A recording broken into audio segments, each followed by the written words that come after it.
Hello class 7th, welcome to another video that is about chapter number 14, Light, a Journey into the Visible World. Students, we know that in this world we have various types of energy and light is one of them. It is the form of energy that enables us to see the beautiful world around us. So in this chapter we are mainly going to talk about the various sources of light, the luminous and the non-luminous objects, the various phenomena related with the light, like reflection of light, the dispersion of light, the formation of rainbow. So without delaying, let's start the discussion. Students, we know that sun is the ultimate source of light energy that is coming or reaching up to the earth. So this is a light that enables us to see the beautiful world around us. And और ये जो सन से जो energy आ रही है, light energy जो आ रही है, it travels up to the earth in the form of electromagnetic waves की फॉर्म में ये हम तक पहुंच रही है. और luminous, we have two types of objects, luminous and the non luminous type of objects. अब देखिए ये दो टाइप के जो ऑब्जेक्ट्स हैं, ये क्या हम इनको डिफरेंशिएट हमने किस बिहाफ पे किया है कि ऑब्जेक्ट्स में भी luminous and the non luminous object. तो सोर्सेज ऑफ लाइट आर इधर सेल्फ लिट और रिफ्लेक्ट लाइट. या तो वो खुद से जलेंगे या लाइट को वो रिफ्लेक्ट करते हैं. जैसे कि सन है, sun is having its own light, but क्या मून के पास भी अपनी लाइट है? और फिर अगर ऐसा नहीं है कि मून के पास अपनी लाइट नहीं है, तो वो हमें कैसे विजिबल हो रहा है? तो दिस डिफरेंशिएट कि ल्यूमिनस और नॉन ल्यूमिनस ऑब्जेक्ट्स कैसे होते हैं. So luminous sources and non luminous sources. तो luminous objects produce their own light, like sun, stars और फायरफ्लाइज. उनके पास अपनी ही लाइट होती है, वो उसको प्रोड्यूस करते हैं, है ना. सन के पास अपनी एनर्जी है. नॉन ल्यूमिनस ऑब्जेक्ट्स कैसे होंगे? दे reflect light from other sources. जैसे कि हम बात करते हैं मून की है या अदर प्लैनेट्स हमारे पास हैं, तो मून क्या कर रहा है? सन की जो लाइट है वो मून तक पहुंच रही है और मून उसको रिफ्लेक्ट कर रहा है, जिसकी वजह से हमें क्या है, मून विजिबल हो पा रहा है. Moon is not having its own light और it is basically reflecting the light from the sun. तो these are the non luminous objects. अब हम देखते हैं, जानते हैं कि लाइट किस फॉर्म में हम तक ट्रेवल करती है, कैसे हम तक पहुंचती है. सो हाउ लाइट ट्रेवल्स कैसे करती है, हम तक कैसे पहुंचती है. फर्स्ट पॉइंट इज देयर कि रेक्टिलिनियर प्रोपोगेशन. रेक्टिलिनियर प्रोपोगेशन का मतलब क्या होता है कि light travels in straight line, सीधी लाइन में हम तक पहुंच रही है. Second thing is through different medium. Light requires some medium to propagate. तो लाइट ट्रेवल करती है या तो एयर हमारे पास है ना, atmosphere, we have atmosphere, because of which the light is reaching up to अस, है ना. तो light travels through air, water and glass. इसके थ्रू वो ट्रेवल करती है. And the speed of lights, याद रखिएगा, light travels at this speed 3 into 10 to the power 8 metre per second in vacuum. तो इतनी स्पीड से लाइट प्रोपोगेट करती है, ट्रेवल करती है और सन से हमारे पास लाइट आ रही है. तो देखिए एक बहुत इंपॉर्टेंट फिनोमिना रिलेटेड है लाइट से, दैट इज बाउंसिंग बैक और रिफ्लेक्शन ऑफ लाइट. देखिए लाइट ट्रेवल कर रही है, हमने देखा कि लाइट रेक्टिलिनियर प्रोपोगेशन शो करती है, या हम ये कह सकते हैं कि स्ट्रेट लाइन में ट्रेवल करती है. तो जब वो स्ट्रेट लाइन में ट्रेवल कर रही है, तो ऐसे तो नहीं है कि उसको क्लियर पैसेज मिलेगा, some objects will fall in the path. तो जब वो ऑब्जेक्ट्स उसके लाइट के पाथ में पड़ते हैं तो क्या होता है, तो हमें देखने के लिए मिलता है रिफ्लेक्शन और स्कैटरिंग ऑफ लाइट हमें देखने के लिए मिलती है. ठीक है. तो light bounces back when it hits a surface. जब किसी ऑब्जेक्ट के सरफेस पे हिट करेगी तो क्या होगा, अपनी डायरेक्शन को चेंज कर लेगी. That is known as scattering of light. अब स्कैटरिंग जो हमारे पास होती है वो दो टाइप से होगी, रेगुलर स्कैटरिंग होगी या इरेगुलर होगी. अब रेगुलर किस बेसिस पे, रेगुलर और इरेगुलर किस बेसिस पे हम कह रहे हैं, वी कैन से दैट कि ये डिपेंड करता है, हमारा जो ऑब्जेक्ट है उसके सरफेस पे डिपेंड करता है. If the surface is regular तो हमें रेगुलर स्कैटरिंग देखने के लिए मिलती है. और if the surface is irregular, है ना, उबड़ खाबड़ है, वो इवन नहीं है, ऑड है, अगर इवन नहीं है तो क्या होगा, वहां पे हमें इरेगुलर देखने के लिए मिलेगी. तो reflection of light is the bouncing back of light when it hits a surface. अब यहाँ पे कुछ टर्मिनोलॉजी है, एंगल ऑफ इंसिडेंस क्या होता है, इंसिडेंट रे क्या होती है, रिफ्लेक्टेड रे क्या होती है। तो angle of light striking the surface and the angle of reflection are equal, ये भी पॉइंट आपको ध्यान रखना है।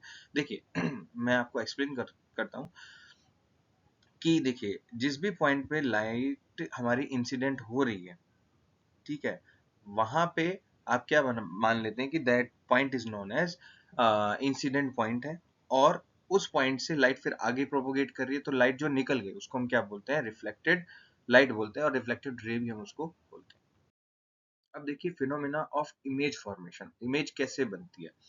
Whenever the light coming from an object bounce back, bounce back होगी और फिर कहीं पर वो जाएगी, कोई ऑब्जर्वर के पास जाएगी, तो उसको क्या दिखता है, उसकी इमेज दिखाई देती है, ऑब्जर्वर को इमेज दिखाई देती है। अब ये जो हमारी लाइट है अगर हम बात करें कि प्लेन मिरर पर जब लाइट पड़ रही है, तो इमेज जो बनती है प्लेन मिरर में, उसकी कैरेक्टरिस्टिक्स क्या होती है जरा हम देखते हैं। तो that image is virtual image. अब ये वर्चुअल इमेज क्या होती है, can not be projected on to a screen. आप इसको स्क्रीन पे नहीं ले सकते। देखिए virtual is opposite of real image. Real image होती है जो हम उसको स्क्रीन पर ले सकते हैं, that is real image, and the virtual image that can not be projected on to a screen. और दूसरी कैरेक्टरिस्टिक अगर हम बात करते हैं कि इमेज जो हमारी बनती है that is same as the size of of the object, object के साइज की सेम होती है। और तीसरी चीज लेटरल इन्वर्जन देखने के लिए मिलता है। अब ये लेटरल इन्वर्जन क्या होता है, left and right are reverse. आपने भी ऑब्जर्व किया होगा whenever you daily you dress up for your school और your office, तो आप देखते हैं कि आपका जो राइट पार्ट है वो आपको मिरर में लेफ्ट पार्ट दिखता है, और जो आपका लेफ्ट पार्ट है वो आपको मिरर में राइट पार्ट दिखता है। तो क्या हुआ, ऑब्जेक्ट और जो इमेज हमारी बन रही है, मिरर इमेज जो बन रही है, उसमें क्या राइट और लेफ्ट का रिवर्स हो जाना, इस फिनोमेना को हम बोलते हैं लेटरल इन्वर्जन। जैसे आपने देखा होगा कि एम्बुलेंस जो वैन होती है उस पर लिखा होता है एम्बुलेंस, वो सीधा नहीं लिखा होता है ना, क्योंकि उल्टा लिखा होता है, क्योंकि जब इमेज बनेगी, है ना, जो दूसरी जो वैन है उसको देख रही है, या कार या कोई और व्हीकल में उसको देखा जा रहा है, तो वहां पे एम्बुलेंस सीधा देखा जाएगा। That is because of the phenomena of lateral inversion. Let's now talk about spherical mirror. हमने बात की प्लेन मिरर की, अब बात करते हैं स्फेरिकल मिरर की। अब स्फेरिकल मिरर, आपने स्पून देखा, स्पून के दो फेस होते हैं, एक तो बीच वाला ये पार्ट होता है, एक उसका आउटर पार्ट होता है। तो इनर पार्ट जो है अगर हम उसको देखते हैं तो दैट इज केव की तरह जो होता है उसको हम कॉनकेव पार्ट बोलते हैं, and the other part, outer वाली जो साइड है, this outer side is convex part. तो concave mirror curves inward, focuses light, use in telescopes, ये टेलीस्कोप्स में यूज किया जाएगा, ये इसकी चीजें हो जाएंगी। कॉन्वेक्स मिरर कर्व्स आउटवर्ड, इस तरह से रहेगा, this part is convex part, curves outward, diverge light, और यूज्ड इन कार मिरर। देखिए हम लेंसेज की शेप्स के बारे में बात कर रहे हैं, क्योंकि हमारी आई जो है ना, हमारी जो आई है वो उसमें भी एक लेंस है, उसका क्या शेप है तो हमें पता होना चाहिए। तो lenses shaping light for our world. देखिए क्या होता है, कॉन्वेक्स लेंस जो हमारे होते हैं they converge light basically and used in magnifying glasses and cameras, ये यहाँ पे यूज किए जाते हैं। On the other hand the concave lenses, ये क्या करते हैं, इनका नेचर क्या होता है, they are diverging light, they are diverging in nature, they diverge light और use in eye glasses for near sightedness। देखिए पॉइंट कि नियर साइटेडनेस के लिए कॉनकेव लेंस का यूज किया जाता है। Now the next topic is light and the colour, the rainbow secret. आपने रेनबो जरूर देखा होगा एटमॉस्फेयर में, जब बारिश होती है और सनलाइट रहती है, तो एक 7 कलर का कंपोजिशन आपको देखने के लिए मिलता है जिसको हम रेनबो बोलते हैं। तो how this rainbow formation take place, हम कुछ बात करेंगे इसके बारे में। देखिए क्या होता है, आपको यहाँ पिक्चर में दिख रहा होगा कि एक साइड से वाइट लाइट आ रही है, पीछे the light that is incident is white light, और फिर ये क्या हो रही है, 7 कलर्स में ब्रेक हो रही है ना, अलग अलग, इसको बोलते हैं विजिबल स्पेक्ट्रम। अब ये जो कलर्स हैं इसका क्या ऑर्डर होता है, इसको बोलते हैं विबग्योर। क्या बोलते हैं इसको, विबग्योर। विबग्योर का मतलब क्या हुआ, V for violet, I for indigo, blue, green, yellow, orange and red, these are the 7 colors, and it is the composition of a rainbow. The phenomena taking place here is dispersion of light, the splitting of light into colors when it passes through a prism। ये हमारा prism है, white light आ रही है, और ये जो light है white light, ये स्प्लिट हो रही है 7 कलर्स में। सो This is the dispersion of light as a result of which rainbow formation takes place. So this is all we have to talk in this about in this chapter. तो हमने ये सब चीज़ें जानी।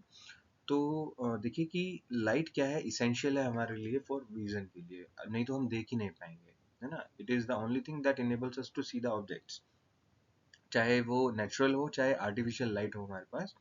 तो light is a very important source form of energy, और इसकी light की जो प्रॉपर्टीज़ हैं एंड बिहेवियर, इसको भी हमें पता होना चाहिए कि कॉन्वेक्स मिरर है, कॉन्वेक्स लेंस है, तो वो किस तरह से एक्ट कर रहा है, तो इंस्ट्रूमेंट्स के बारे में हमें पता होना चाहिए। So that is all we have to talk about. Thank you very much. Have a nice day.